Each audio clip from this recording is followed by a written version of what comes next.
Numbers 18 and verse 27.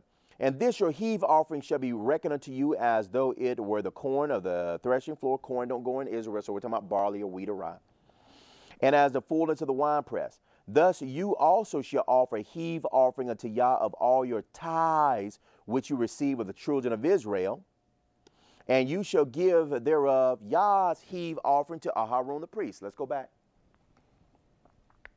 Let's go back. Okay. A tenth goes to Levi. Okay. It says here, I'll read the instructions, 28. Thus you shall offer a heave offering unto Yah of all your tithes, Levi. So now he has to take a tenth of what he has received, okay, and give it to Yah's priest, Aharon, the high priest, okay? All right. Out of your gifts you shall offer every heave offering of Yah, of all the best thereof, even the hallowed part thereof out of it.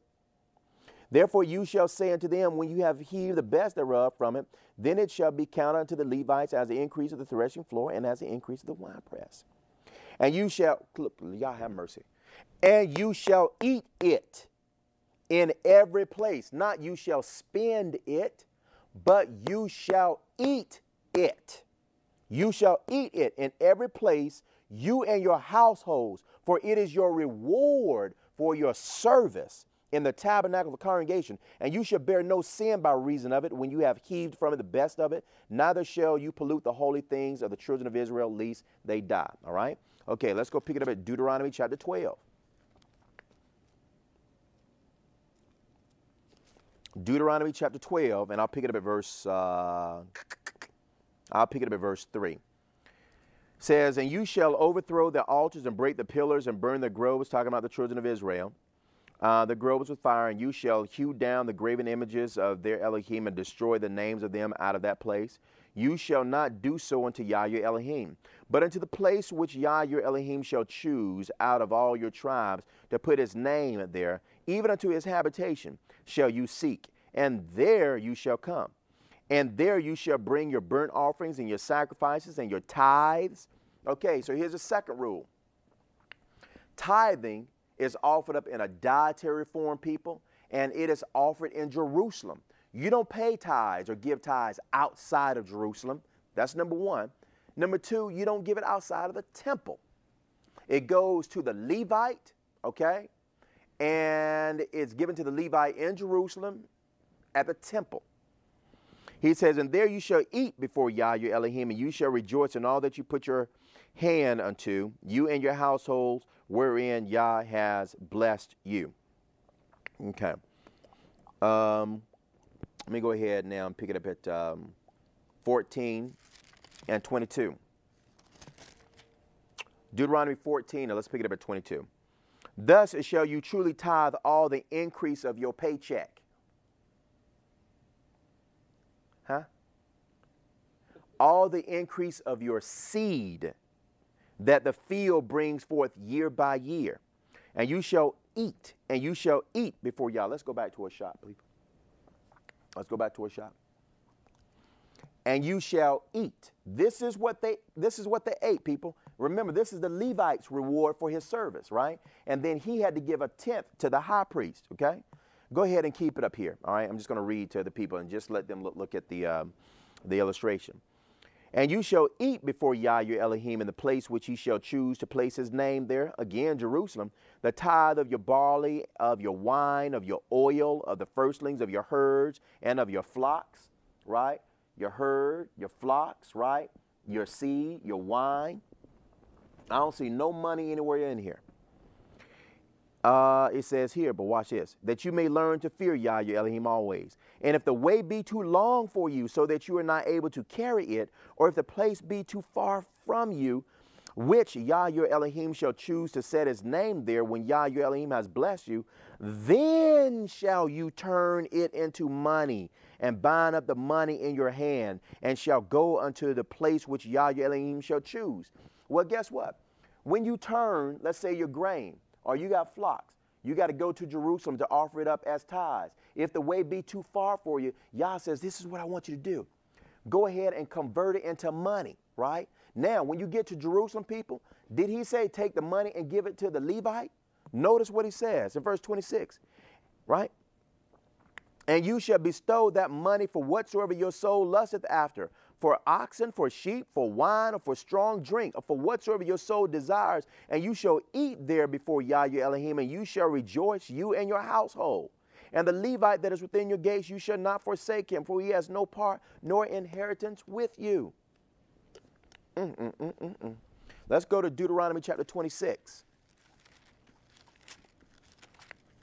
People, we're having a complete series because we want you to understand the Bible. We want you to understand the Bible, okay? We mean no disrespect. We do not mean to offend. You can give us a call at 704-553-7625. You can visit our website at www.nccischarlotte.com. All right, here we go. Deuteronomy chapter 26, and I'll pick it up at verse 12. It reads, when you have made an end of tithing all the tithes of your increase the third year, which is a year of tithing, and have given it to the Levites, the stranger, the fatherless, the widow, that they may eat within your gates and be filled, then you shall say before Yah your Elohim, I have brought away the hallowed things out of my house, and also have given them unto the Levite, and unto the stranger, to the fatherless, and to the widow. According to all your commandments which you have commanded me, I have not transgressed your commandments, neither have I forgotten them. Let's go back to our picture here. We have here it's called the third year tithe. So let's go back to our illustration, please. We have what you call the third year tithes. The third year of tithing is a year of tithing. Okay, everybody in the community gave tithes, but guess what? It was just not given to the Levite during the third year, nor the high priest, but it was given to everybody in the community. It says here. It says you give it to the Levite, the stranger, the fatherless, the widow, that they may eat within the gates and be filled. Amajah, talk to me. Amajah, can you, there you go, Amajah. Amajah's my little buddy back there. Okay, people, tithing was never given in a monetary form. It has always been given in a dietary form, and it's given to feed people, okay? You know, when you pay your tithes, you give it to the Levites. Your Levites give a tenth to Aharon, the high priest. Then you have the year of tithing, the third year. It's given to the stranger, the fatherless, and the widow, okay? It provides food for the community, all right? Some way, somehow, some shape, form, okay? They have taken your tithing, okay, and they have converted it into money. And we gonna, you know what? I'm gonna go ahead and show it now. Come on, let's go ahead and get a picture. Let's go ahead and show what people are doing. Look at your reverend. No, does this look like lamb to you? Does this look like some barley grain? Does this look like wine? Okay, let's go over here. Okay, pastor got his money counting it. Here we go. Look at it. The pastor done took everybody's money in the congregation. All right.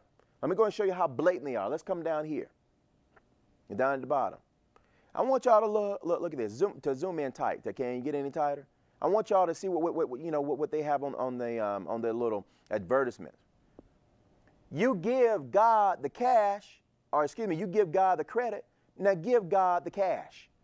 What kind of mess is that, people?